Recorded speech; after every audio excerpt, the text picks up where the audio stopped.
Am I the asshole for telling my mother-in-law she shouldn't have given my 3-year-old son an expensive violin? My husband is one of 6 children and all of them were enrolled in music classes by my mother-in-law from a very young age. All played string instruments, either violin or cello. 4 of them are now professional musicians, my husband and one of his sisters being the exception, though they still play as a hobby.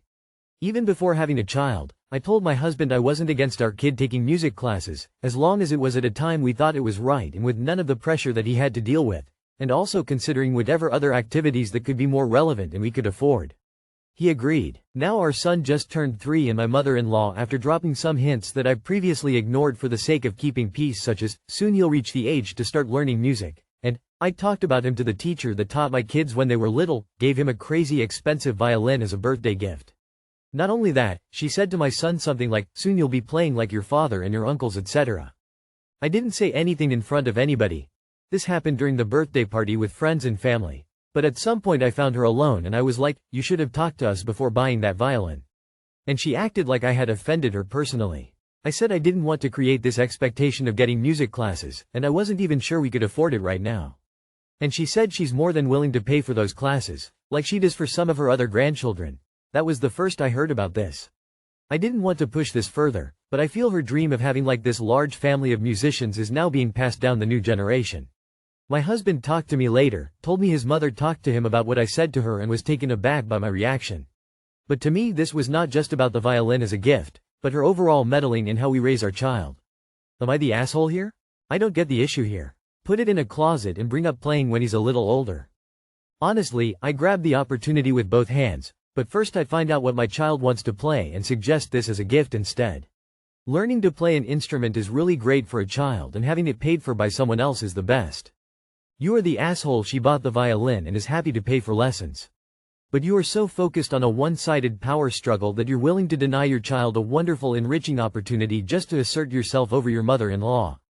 No judgment, but learning music is never a bad thing, especially at an early age. It seems like you were cautiously agreeable when this came up with your husband, then ignored Mill's hints instead of talking to either her or your husband, then act like she crossed a line? That you didn't tell her was there? You are the asshole, I think. This feels less like meddling on her part and more like a mix of defensiveness and avoidance on yours. Info. What do you mean a crazy expensive violin? Did she buy your preschooler full-size violin? Because the violins sized for little kids are cheap as heck, and no one who knows anything about music education would buy a preschooler a violin they cannot use. This isn't adding up. Am I the asshole for only taking care of my full little sister? I, 30M, have a younger sister, 16F, Laura. I basically raised this girl like my daughter. I love her like she's my own child. Our mom died when Laura was a year old, I was 15. Our father was a wealthy man with a revolving door of younger women, who my sister grew up resenting. Whatever our father was, he loved us both very much. He was a workaholic, which left me caring for my sister most of the time. Even though she had a nanny, she had extreme separation anxiety. When I started college, our father bought me an apartment so I didn't have to stay in a dorm. It turned into me raising my sister throughout college and business school. She stayed at my apartment with her nanny during school hours, and I took care of her when I came home. I never missed a single competition or spelling bee, even through school, which I don't regret. That's what I mean when I say I raised her. About 3 years ago, our father started dating a much younger woman, 25F. She got pregnant and gave birth to a daughter. I was never involved with the kid. One time, I took my sister to visit because our father requested it. It ended with her being an emotionally distraught mess for a week. She felt like she was being replaced. Anytime I brought up the kid, she would cry. So I refused to see the kid again. Our father died unexpectedly 6 months ago. He never married the woman, and she didn't get a penny in the will. The kid got a small lump sum, but nothing like the trusts my sister and I received. I don't think he cared for the kid very much, but the woman wanted it. I used to joke to my sister that the girl was just a compromise kid. Lately, the woman has started badgering me. She says she can't raise a child on her own and it's unfair that I'm protective of my sister but won't do the same for my other sibling. I corrected her and said I had no relation or obligation to her child. Her child being around hurts my sister, and she is my priority. She got angry and said I can't spoil one sister and neglect another. She said her child doesn't have a father now and needs a male presence. I told her to contact my lawyer. Then she somehow got my sister's number and sent her texts calling her cruel for keeping me away. I had to be up all night consoling my sister, telling her I wouldn't see this girl and she had nothing to worry about. I called the woman again and threatened legal action if she kept harassing my sister. Now she's calling my aunts and uncles, saying I'm vindictive and cruel. Not the asshole. You don't owe any obligation to your dad's girlfriend or her child, even though she is your half-sister. You don't have to step into your dad's shoes and provide emotionally or financially, like they used to in the Middle Ages. But you need to get your sister some therapy, as she seems to have very insecure attachments despite your consistent input, and that will make her vulnerable in her adult relationships if it is not addressed. So why hasn't your sister seen a therapist? One day you might marry, and she will be a mess. Not the asshole, but get her some professional help for her anxiety. She said her child doesn't have a father now and needs a male presence. Now she's calling my aunts and uncles, saying I'm vindictive and cruel. Not the asshole. Why don't your uncles step up to be a male presence, instead of increasing the load on somebody who has already raised a sibling while still a child themselves? Not the asshole, but I hope you have your sister enrolled in therapy. She needs the help of a professional to deal with her abandonment issues and what sounds like some unhealthy enmeshment with you. You should consider therapy as well, or at least family therapy with your sister. She should have got herself wifed up before having a child with a rich man. She clearly failed gold digging 101. Not the asshole. Not the asshole, nip it in the bud and go scorched earth. You already warned her, now follow through and show her what happens when she harasses a minor. Good luck. Would I be the asshole if I told my grandmother she's the reason I don't want to come home? So essentially, I'm a woman in my 20s with a 3-year-old toddler and I'm 7 months pregnant. I grew up in a tiny town in the middle of a southern state. So we had grocery stores, a couple of fields, fast food, more fields, and a lake. Very little for kids to do as it's essentially a retirement town.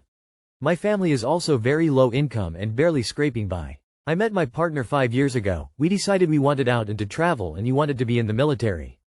He enlisted, we got married, had a baby, moved states, yada yada military life. The problem is my family, specifically my grandmother, won't accept my life choices.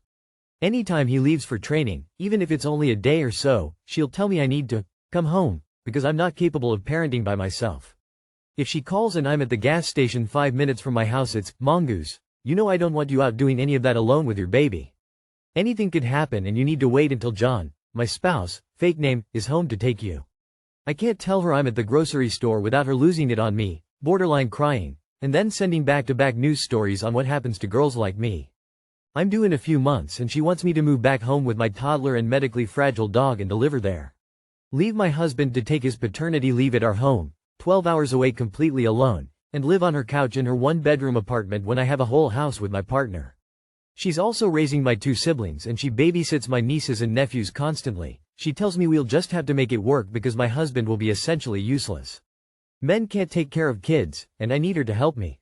She's also the stereotypical, "I raised a bunch of kids, I know better than you" type. I'm frustrated. She complains that her marriage fell apart because of family interference, and then the second I do literally anything that is considered adulting, I need to come home.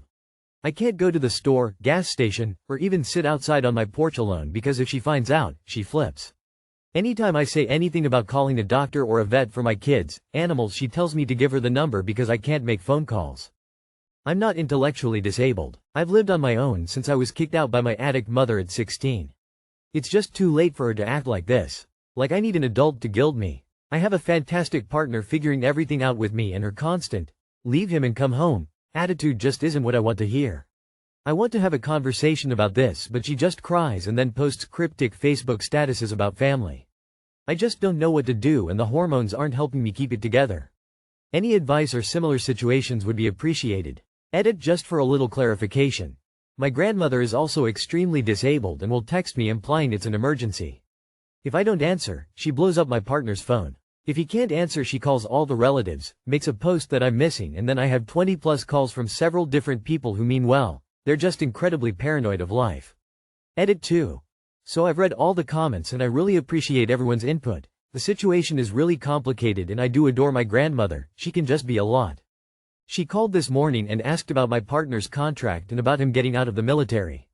I told her he was going to re-sign when the time came and she said, "No, Mongoose. You can't let him do that. You're almost done with all of that nonsense and you can't let him drag you back in." For the comments asking how she knows where I am and not to tell her things, my whole family is in a Life 360 chat so they know where I am all the time, and I do like seeing where my siblings and younger family are, as some of them are a little wild. I basically laid everything out for her. A lot of came from the comments here and she didn't take it well. We're resigning, end of story. We're not moving unless we PCs, end of story. I'm not downgrading my children's lives to be close to family when they're arguably one of the craziest bunches of people I've ever encountered. Those of you that assumed she wanted me home to help, you were correct. Once I got everything out, her response was, I'm getting old, I can't keep doing this and I know you can't handle those babies. It'd be easier if you lived with me and we could all just do it together like a village. That's how it was done back when I was a kid. You're the only responsible one and Mark, fake name, oldest cousin with all the kids, can't afford childcare for his kids so he needs me. You owe your siblings too. You got away from your mom and now you need to get them away before I go. You know how they are, aka failing out of school and just overall not trying. I stopped her and told her that wasn't happening. I got out because I did it alone. My siblings' lack of effort in life is not my cross to bear. We agreed, more like I insisted, that we not talk for a while and I still loved all of them. I just couldn't be their savior and they all needed to get it together. This ended with her crying and I had to just hang up. I don't feel good about it but I can't change them and my family has been made aware via a group chat that I've got a lot on my plate and to leave me out of everything unless it is an actual emergency. Not just a personal crisis they don't want to deal with. I'm awaiting the call from my mother as it will inevitably come. She has custody of my siblings, they just don't live with her so I haven't blocked her. We're almost completely no contact as she's an intense problem and believes that when my grandmother goes, her only source of income, I'm next in line to pay all of her bills and feed her addiction. She won't be happy about my distance because she also needs me and thinks my partner has poisoned me against all of them. I won't answer, of course, I never do when it comes to her. She just screams until you give in and give her what she wants, agree with her. The next few days should be interesting. Thank you again for everyone's input. Not the asshole. Your grandmother doesn't want you to come home. She wants control. You're a grown adult, a mom and clearly capable, but she's clinging to this fantasy where you're helpless without her. It's manipulation disguised as concern. Set your boundaries. This might come as a surprise to you, but the words, "We will not be doing that," will not kill her. Repeat as often as necessary. 1. Don't give her information about where you are or what you're doing. Don't pick up if you're out. 2. Block her on Facebook so you don't have to see her cryptic nonsense. Not the asshole. You need to put grandma on an info diet. The less she knows, the less she can use to guilt trip you. Not the asshole. Info diet. Don't tell her anything about what you're doing, store, porch, walks, anything. Grandma, I know this comes from a place of love, but I am a mother, wife and adult now. I am not open to unsolicited advice. My husband and I will be parenting together. While I know that's different from your generation, I need you to respect me and my choices. If you continue to challenge me and belittle me as an adult in my own right, when I share things with you I won't be sharing about my life. If you continue to tell me to come home I will be hanging up. Again, I know it comes from love and thank you for worrying about me, but I'm 7 months pregnant with my second child and I need calm and support right now. If you can't do either of those things I will need to take space. Am I the asshole for showing up to my nephew's birthday party without the cupcakes I said I would bake? A couple of weeks ago was my nephew Sam's 10th birthday. I love Sam so much. I will probably not be lucky enough to have my own son, so I am so happy to be able to know him. But I don't have a great relationship with my older brother. He did everything the right way, good grades, good school, good job, good wife. I have always been jealous at how easily being normal comes to him. I did not do well in school, got in a lot of trouble, didn't finish college, I picked shitty boyfriends, basically every wrong choice you could make. Suffice to say he and I are not on the same page, and he doesn't take me seriously. But the one thing he does appreciate is that I can bake. He asked if I could bake cupcakes for the party in a Spider-Man theme. Of course, edited to add that Sam did not know. They were going to be a surprise. Spider-Man is just his favorite superhero. Well then I was laid off. I didn't do anything wrong except be the last person hired. I was devastated and ended up drinking with my roommates instead of baking the cupcakes. It just felt like another in a long line of stupid things. I ended up going to the grocery store and buying cupcakes at 2 different stores, which was hard on the bus, but it was important. Thank God it's graduation season. I showed up and told my brother up front what happened and apologized. He said, "You've got to be fucking kidding me." He was furious. I apologized a bunch of times. I never once made an excuse. It was 100% entirely my fault. He told me that I shouldn't have even come and the cupcakes were the only reason he'd invited me. I felt awful and left without seeing Sam. My mom called me when I was on the bus ride home to ask me why I would be such an airhead and show up without the one thing I was invited for. She said she thought she raised me smarter than that, but then said, "Well, I guess not," with an ugly little haw at the end. I accept that I am fully 10,000% responsible for not having the Spider-Man cupcakes. But I think I did my best to try to make up for it by getting any cupcakes I could find. I didn't show up empty-handed, I didn't put it on them to come up with a solution. Am I wrong, and was it the wrong thing to do? Yes, you screwed up. And you probably let down your nephew, who seems to be the only member in the family you have a relationship with.